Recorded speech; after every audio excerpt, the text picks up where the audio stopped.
You're watching another Watercooler conversation, the Menzies Research Centre's safe space for ideas, where you can join on podcast or on MRC TV via our YouTube channel.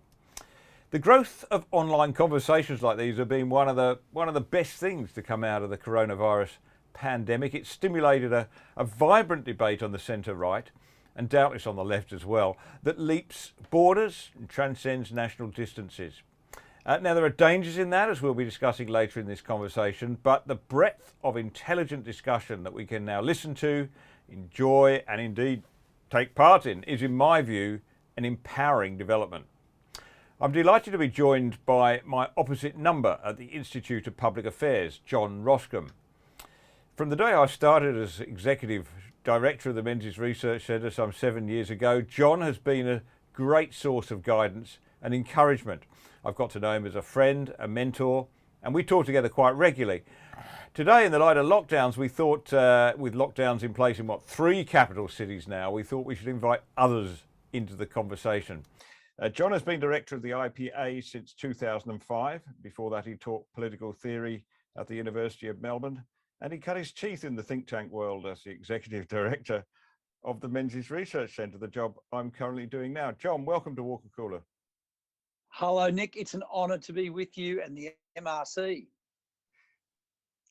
Yeah, indeed, John. What I want to do today is you and I catch up whenever we can to talk about this whole topic, the big world of ideas, the centre-right, its contribution to it, what the challenges are.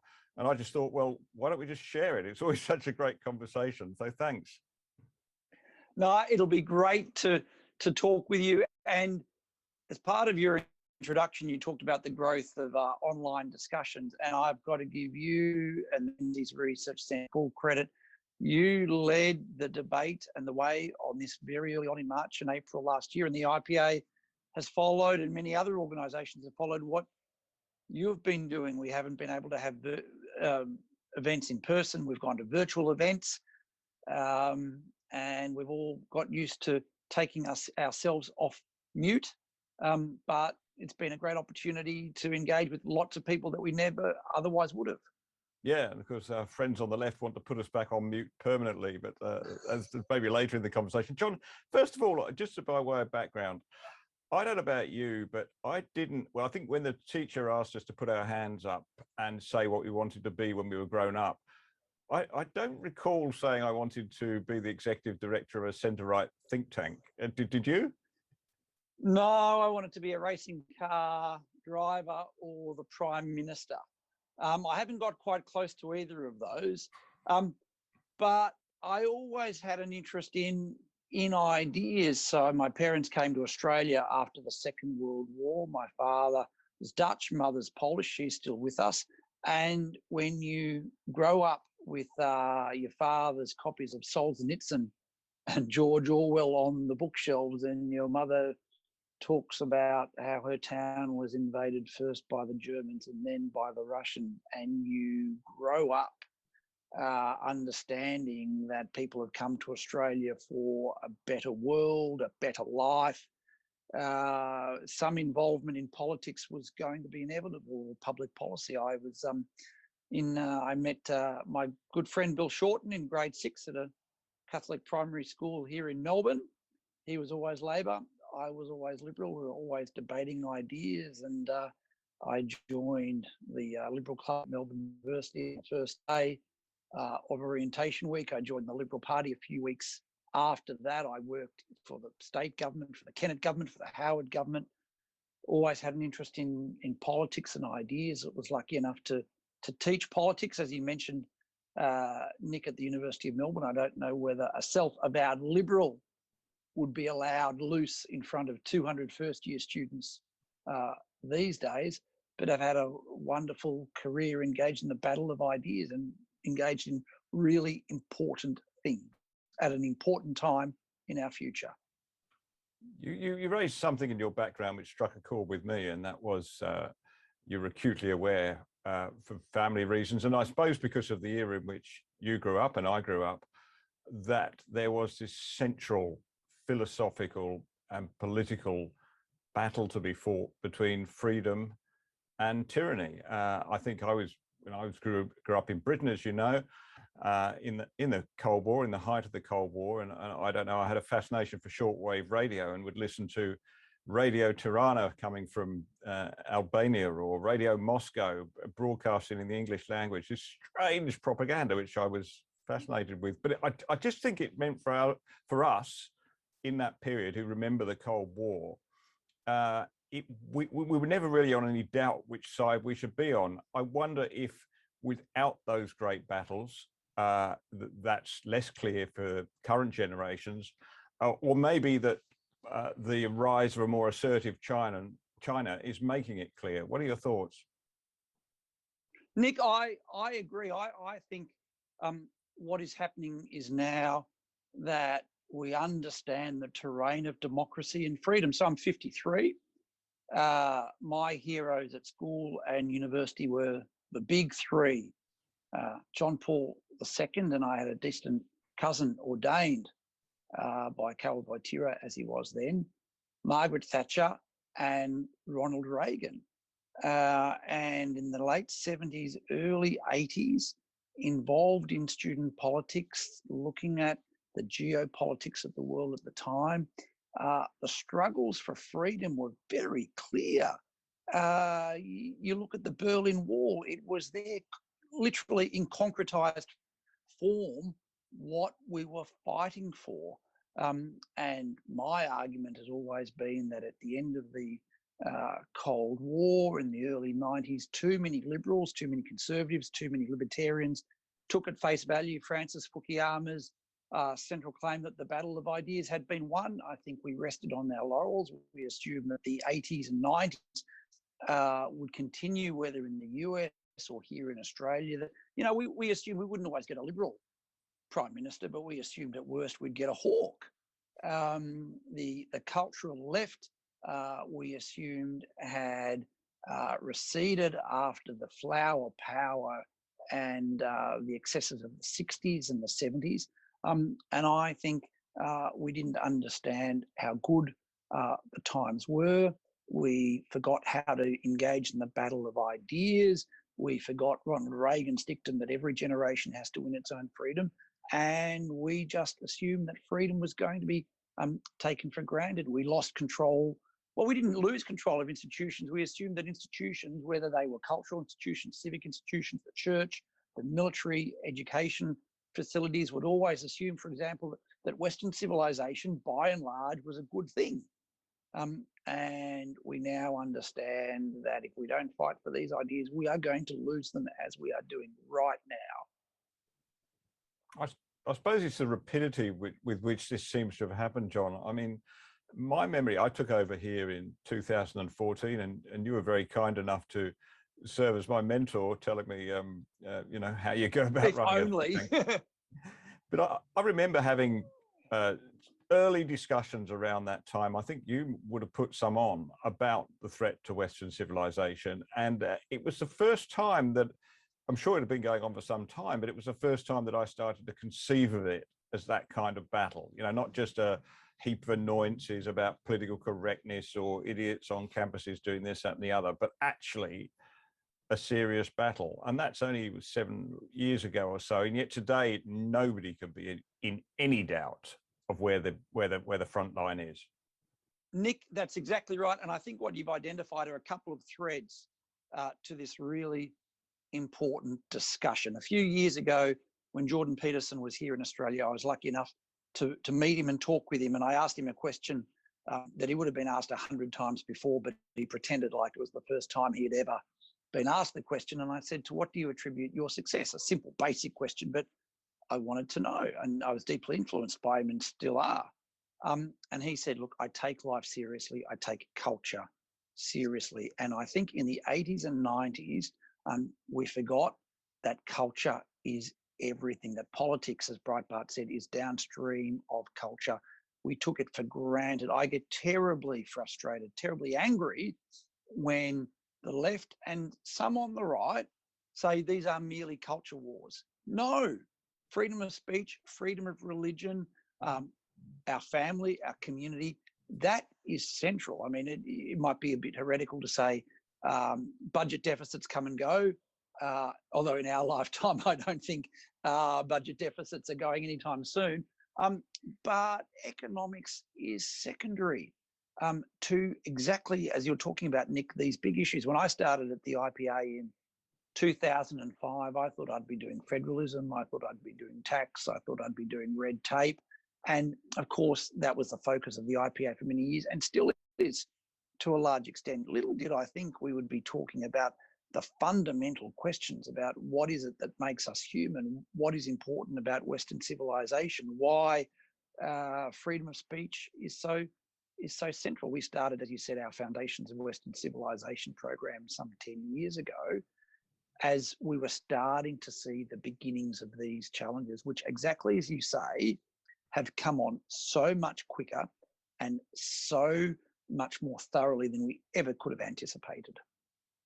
Yeah, I mean, I always resisted some of those ideas were involved in this monumental battle over the legacy of the Enlightenment versus going back to some darkened pre-rational age when superstition reigned. But I must admit, more and more, that seems to be what happens. Now we have, you know, on the intellectual left, which is increasingly the mainstream left, these ideas about critical theory, critical race theory, post-colonial theory, the whole gamut, which are basically faith and superstition. They don't even pretend that these are cases based on evidence. They are theories, but they dominate the way increasingly people on the left think about issues and politics.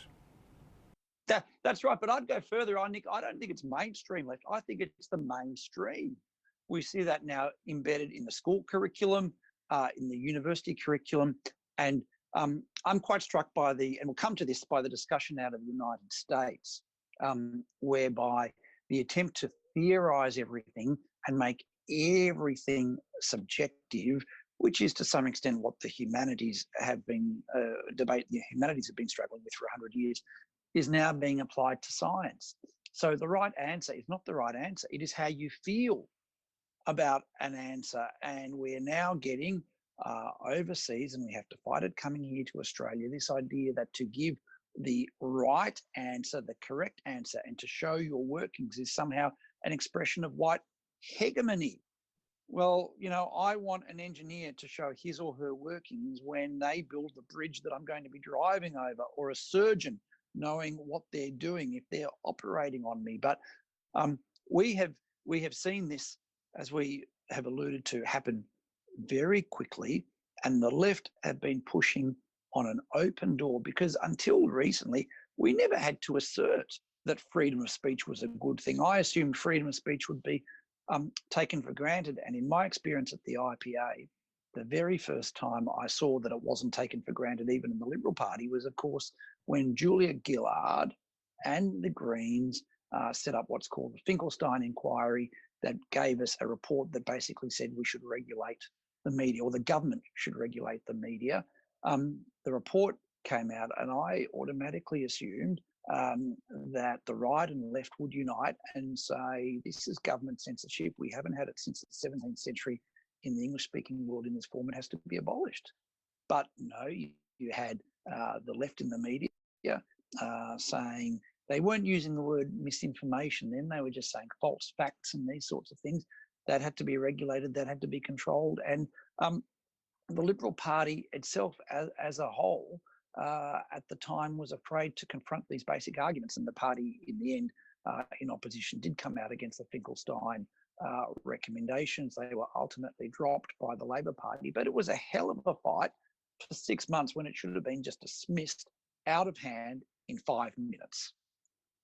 Well, I think we all owe a debt of gratitude to the IPA and yourself for the way you've not just upheld the principles of freedom, but you've actually got your hands dirty. You've actually got down there in the weeds, if you like, and got involved in high-profile cases and invested heavily in defending people like Peter Ridd, and with some success. You tell me, do you feel like you're winning this one battle at a time, or is it harder than that? Oh, when you're engaged in an intergenerational war, it's very hard to make an assessment of whether you're winning battles or not. But I think we are gaining some successes. I think, Nick, even to fight is sometimes to win, to let people know that they are supported. What strikes me about what the IPA has been able to do, so for example, to support Peter Ridd, as you mentioned, to support Chris Decker, who's a student at the Queensland University of Technology, who's one of our campus coordinators. And he and the IPA were banned from the campus by the Student Association. Whether it is to support the other QUT students, of course, who had a Section 18C claim made against them after they turned up at a computer lab at the university and simply had a conversation about how you fight racial inequality. What strikes me is a couple of things that if you or me or Andrew Bolt, as he was taken to court for Section 18C, then we might be lucky enough to have a support group around us. We might be lucky enough to have resources and have access to people who want to help us. But the challenge with freedom of speech is they're not going to come after Nick Cater and John Roskam, although they might. They come after Susan Smith, people who don't watch Sky News, people who don't subscribe to The Australian, people who don't know who their local member of parliament is. But it is these people, it is mainstream Australians who are so often targeted, who self-censor, and that's what the IPA has been able to do. So when Zoe Buhler, of course, the mother in Ballarat here in Victoria, was arrested by the Victoria Police in her living room and handcuffed in front of her children for putting up a Facebook post supporting a protest. When I spoke to Zoe and offered her the support of the IPA, she, of course, had no idea who or what the Institute of Public Affairs was. But it was the ability to help people in their time of need. And again, if you were on the left, you would have no limit to government agencies, to non-government agencies, to pro bono legal advice. But if you are someone like Zoe Buhler, basically saying, I've lost my job, my friends have lost their job, there is no way out for us in this lockdown. Why can't I express a political opinion? Here in Parliament, here in Victoria at the time, I think Parliament had been suspended. So there was no way for people to express their views. So what the IPA has been able to do is been able to put people in touch with lawyers. We've been able to provide some support and also give publicity to these very important cases. And that's publicity based on our research, because ultimately we have to be fighting and defending a principle. You touched on COVID and more importantly the handling of the COVID pandemic by not just Australian governments but governments around the world, and there has been this a common feature has been this switch towards totalitarian ways of handling this, top down, if you like. Trying to do things from command from the top rather than by encouraging people to look after their neighbours, take sensible precautions, bring that community spirit rising up, which has solved so many of our problems in the past. I guess, where's this question going, you might ask, but I suppose the first thing, and we need to exercise our minds about, John, is just how much freedom we have surrendered and how we set about getting it back. And you've spoken and written about this very eloquently, Nick, and this comes to our earlier point about freedom of speech. We have lost our freedoms to talk to our friends, to see our family, to work in the blink of an eye. It has happened so quickly. I think we assumed that governments would always be reasonable. They would always be proportionate. I, Nick, have to admit to you, and we've spoken about this, I got COVID completely wrong. When it appeared on our shores last year, we understood it was serious. We understood it was a dangerous threat. We understood precautions had to be taken, and in some circumstances, precautions that wouldn't have been contemplated in times of normality. But I also assumed, so we understood that, but I also assumed that governments would attempt, Labor and Liberal would attempt, state and federal would attempt to let us lead our lives as best we can in as normal a way as we can, so that we would attempt to live as best we can within the constraints of a dangerous challenge. But no, what governments did was clamp down on everything straight away, right?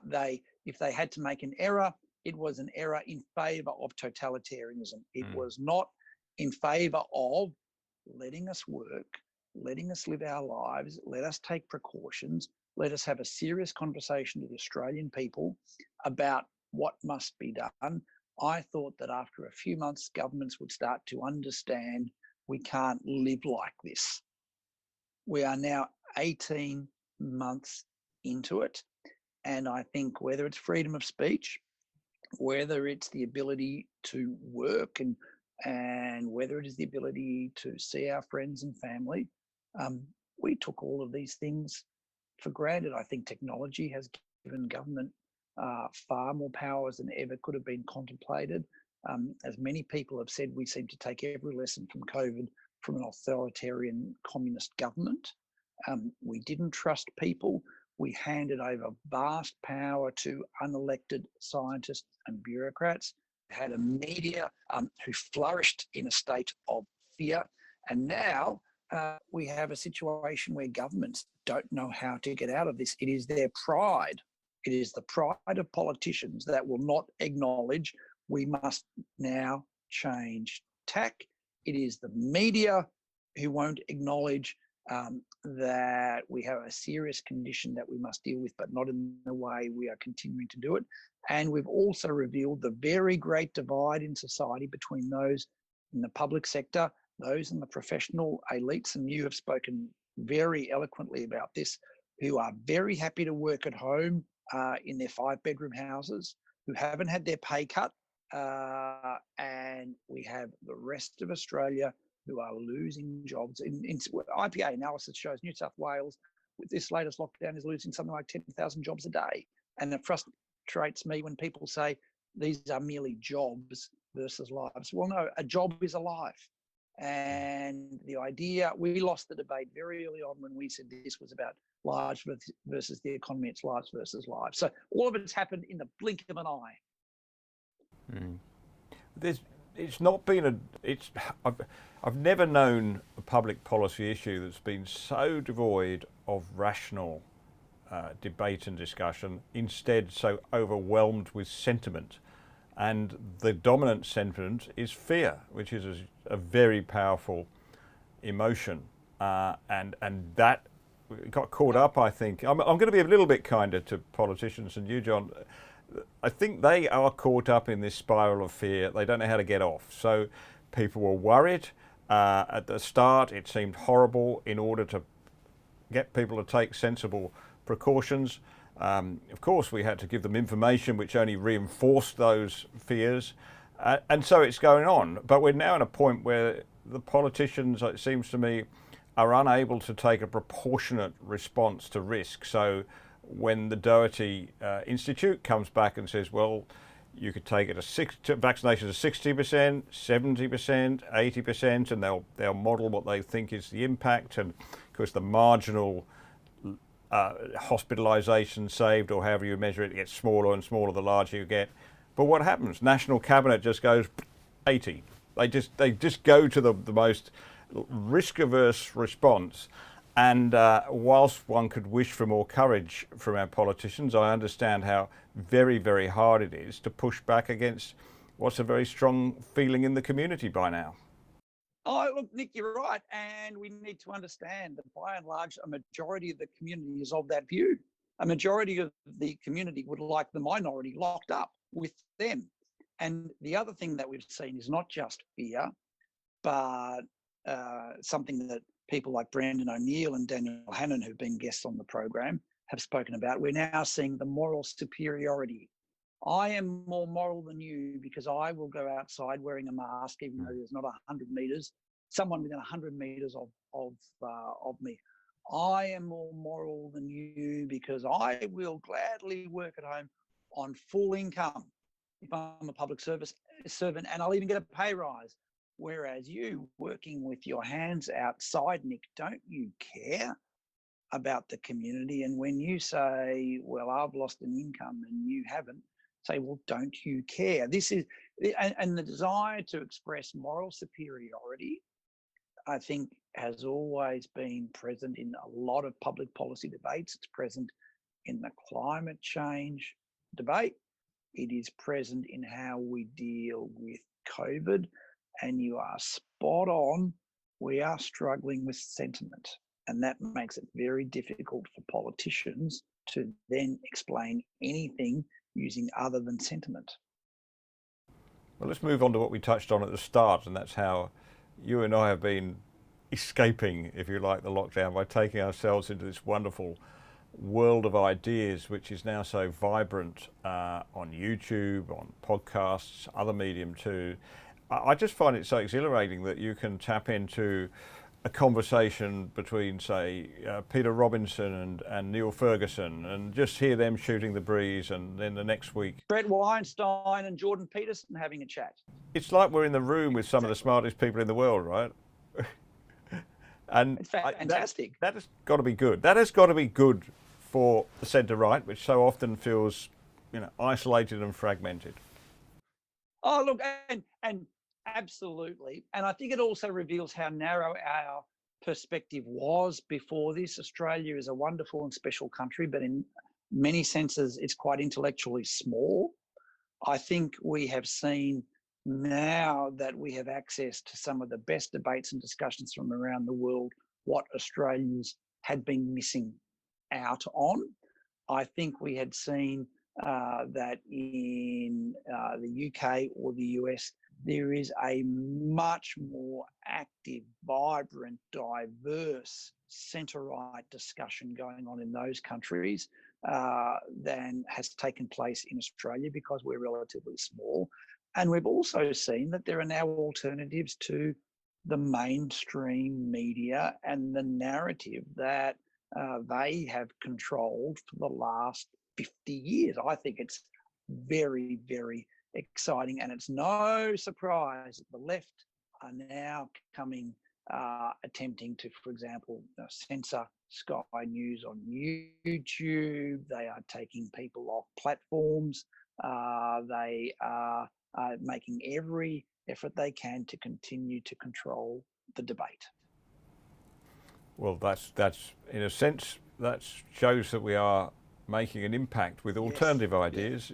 Just another perspective from that dull kind of tedious uniformity you hear so often when you come to issues. But John, what concerns me, and we've talked about this earlier today, is it's terrific to have Joe Rogan and Tucker Carlson and all these great brains that we can listen to, but there's a real danger, it seems to me. It's okay to export your car industry, right, on the basis that we just are too small to compete on world terms in making cars. But if we export our ideas industry, sure, we get the benefit of a lot of really skilled people, but we lose touch with the specific issues we're dealing here within Australia, which are so often even if they're the same issues, they're often quite different here because of our cultural history and so forth. And the big advantage, the example of the dangers of this to me was Black Lives Matter. Suddenly the whole world, it seemed, had imported this movement, which is wrong-headed, let's not beat about the bush, but nonetheless, within the American context, you can see where it fits in with their history of slavery, of Jim Crow. It's a very different legacy that they have than the one that, say, we have here with no slavery whatsoever, but no doubt distinct unfinished business to deal with regarding with the indigenous population. It just seems to me that it can be very destructive to import those particular ideas here. Yes, I agree with some of that, Nick. I think the idea that we shouldn't import holus bolus ideas and ideologies from overseas is right. And I think Black Lives Matter has very little application to Australia. I think even the climate change debate that Boris Johnson is talking about has very little purchase in Australia when you understand that, 20% of the UK's electricity comes from nuclear power. So it's very easy for Boris Johnson to say Australia should follow his path towards net zero. So I think that's one part of it. But the second part of it is that I do think a lot of these debates are universal. And for someone like me trying to make sense of what I think is sometimes the intellectual totalitarianism of Australia, I get great succor by reading an Orwell or a Solzhenitsyn or a Václav Havel, and you look at how people in Eastern Europe in the 60s dealt with issues of conscience, when to be protesting would be to get arrested, when you feared your neighbours dobbing you in, when you had to censor yourself, when you lived in a one-party state. And in Victoria at the moment where I'm living, Nick, I don't think we're that far from a one-party state where most of the institutions are controlled or very heavily influenced by the government. So I think we can get the best of both worlds. I think we can understand what it is to be uniquely Australian, but I think it also helps us understand that the challenges we're facing are not unique to us. Yeah, I get that, but I guess what I'm saying is we can't let off from trying to generate really strong ideas here and to encourage more smart people to get into this debate and just enrich it. I just feel that I think we do very well here compared to our friends in New Zealand and some other countries. Possibly we do well in comparison to Britain at times, but we've got a deficit, haven't we, of good ideas here? Oh, look, I think you're right. And we don't want to be crowded out by others from overseas. But every time, and I talk to young people about this, every time they see you talking to Brendan O'Neill or Douglas Murray, for example, they say, I want to do that in Darwin. Or, I want to go to Mark McGowan and say, listen to what Brendan O'Neill said. So I think we can do it. I think the idea of doing it virtually, the idea of talking into your phone, of just taping it, of expressing an idea and putting it out there on the internet, most often, unless you're censored, the best idea wins, the best voice wins. And I think what we're seeing is now an explosion of centre-right thinking and discussion in debate that I certainly would not have anticipated even 5 years ago. And I see us talking about big issues, not trivialities anymore, big issues confronting us as nations and countries and as a humanity. Let's talk a moment about the benefits of talking to the choir. I mean, I'm sure you hear this all the time, as I do. Oh, yes, you're doing great things at the Menzies Research Centre, Nick, but you're not reaching people who are not already pretty solidly of that point of view. And I go, yeah, but I really have learnt since I've been in this job that not to underestimate the importance of talking to people who are broadly on your side, because at this time, when there's so much pressure on people not to voice their innermost thoughts and to suppress ideas or suppress dissent, and the consequences of not doing so can be so terrible, that I feel we play a role in reinforcing and just saying, well, look, it's okay to think the way you do. It's okay to question the way you do, and I forever get this great thrill when we do live events, in particular, to see people thrilled, almost to be liberated for an evening. They can talk freely amongst friends. Look, Nick, I completely agree, and I get that all the time. Aren't you just talking to people who already agree with you? And what I say is, we don't quite know who we are talking to. We don't talk to someone to agree with them. We don't talk with someone to necessarily change their opinion, although that's a bonus. We talk to someone and with someone because we want to communicate what we believe in. And we don't know whether someone will believe in something or not until we express a view. And exactly as you just mentioned, the biggest thrill is to hear someone saying, thank you for saying that. I didn't have the research or the analysis until you talked about it. Now I have the argument. So this idea that we always have to get to 50+1 is not right. That's what politicians do. In a democracy, 50+1% gets you elected, as it should. What we do in the ideas business is express our beliefs, our arguments, our principles, and people will follow. And I think one of the things that the left do very well is they talk to their followers and they understand. And again, I've mentioned his name already a couple of times, but I'll mention it again.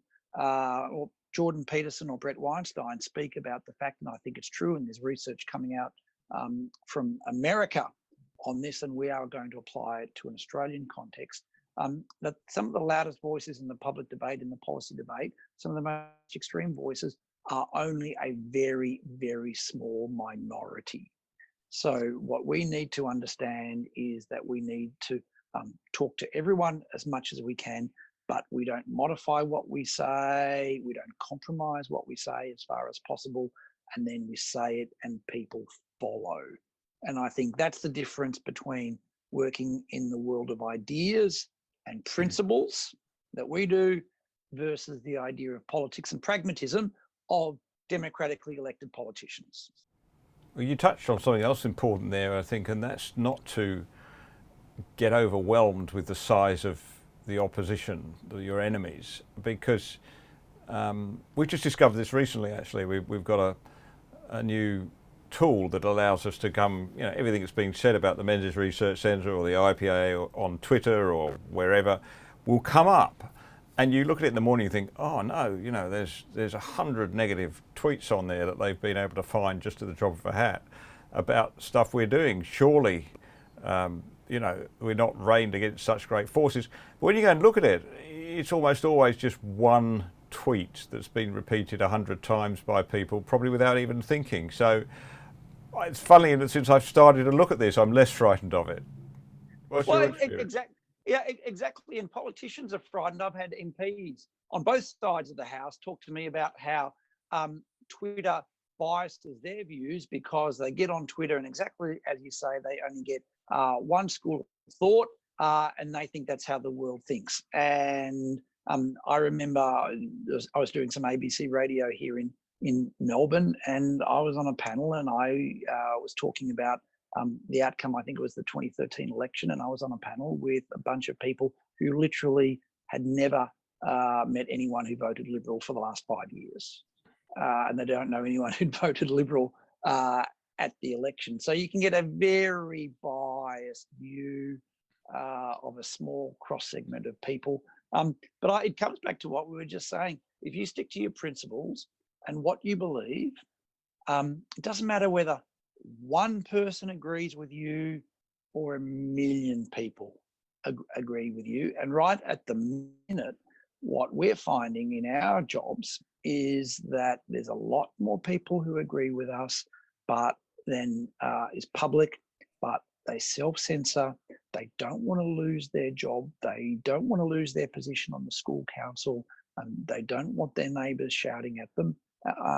And we are speaking, I believe, both of our organisations for and to mainstream Australia. I have an email inbox full of people who work at law firms, at the consulting firms, at the professional services firms, who talk to me about climate change, for example, and they'll send me an email about climate change and energy policy, and they'll say, there's this problem, this problem, this problem with the arguments pushed by the left, and there's actually this answer, but I'd love to, and I actually have a degree of expertise in this area, but there's no way I could ever say this publicly, or I could even say it to my boss, so I want to pass it on to the IPA. I've got school teachers who say, I can't say this in the staff room, but thank you so much for the IPA's material on Western civilization. I couldn't get it anywhere else. and I'm using it, but I'm not telling my principal. That's what we face, and it's a challenge. But as long as we stick to our principles, then I think we'll succeed. John, one of the great things about having you on this discussion is I can take a break from what I normally do, which is to look down the barrel of the camera and appeal to people to subscribe and donate to the Menzies Research Centre. I think I'll take a break today, and I give them every reason why they should subscribe and donate to the IPA. And the one thing I think that you do is so valuable, and we will see a return for this for many years to come, is your investment in universities and in young people. It's a huge task you've taken on. You've done it with great ambition. You've accomplished a great deal. Tell us about that work. Oh, thank you. So one of the things, Nick, that our 7,000 members talk to us about is the importance of education. The idea that young people should understand their role in our heritage and our civilization. And they know that young people are not getting this at schools or universities. So Generation Liberty is what we call our young persons program. It started with one university, University of Sydney, where we had one campus coordinator, as we call them. We're now in more than 20 universities, and we have lectures, we have debates, introducing people to the ideas they would not get otherwise. We've just started what we're calling the Better Read Than Dead book club, which is to introduce young people to the great ideas of humanity, to get them to understand history, to get them to understand markets and the power of choice and human agency. We have a very strong history strand in that gets young people to understand all the things we've been talking about, that freedom cannot be taken for granted. And what we are finding is that there's huge demand from young people for information, for debate, discussion about the great books and the great ideas.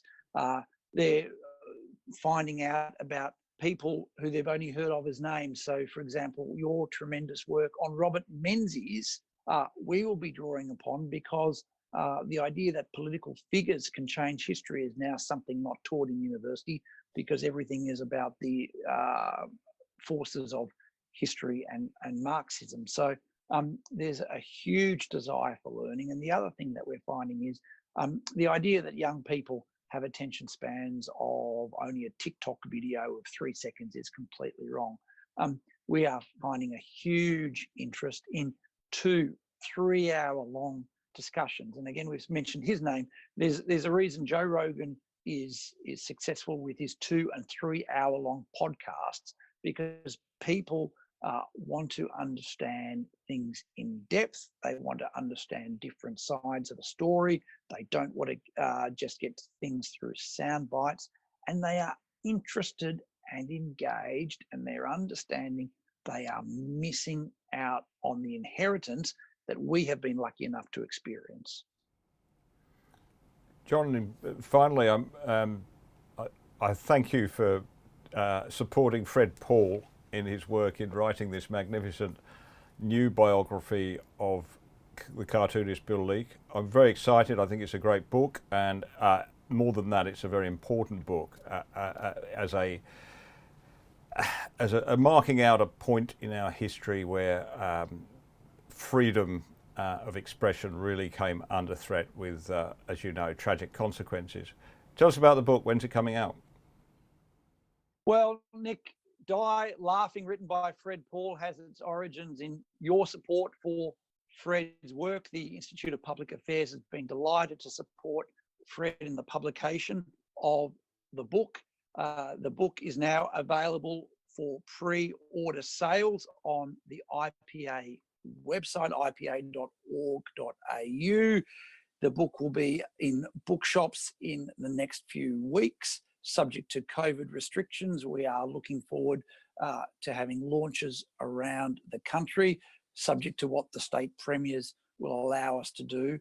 And as you said, Nick, the book is magnificent, written by Fred. Fred is a close friend of Bill Leak, Fred has had the full support of Bill's family in writing not just a wonderful story about one of Australia's very greatest artists, but also telling the story of Bill's life and times, of how someone who basically started out on the left came to be a champion for freedom. And what Fred writes about is Bill's artistic journey, which is one of integrity, which is one of honesty and truth. And that is how Bill came to the debate that he suffered at the hands of government agencies for, when he used his art and his skills to talk about one of Australia's most pressing social problems, which is the challenge of young Indigenous Australians and the criminal justice system. And it's an important book, and your support for Bill, your support for Fred, and everything the MRC has done for this cause is absolutely recognised in the book. And I think together we are doing something very important. I last saw Bill at a launch at the Centre for Independent Studies just a little time before his death. And I think all of us who believe in freedom, who believe in a better Australia at the MRC or the CIS or the IPA, owe Bill Leake such a huge debt of gratitude. And Fred has done Bill and his cause great justice in this magnificent book, Die Laughing, the biography of Bill Leake.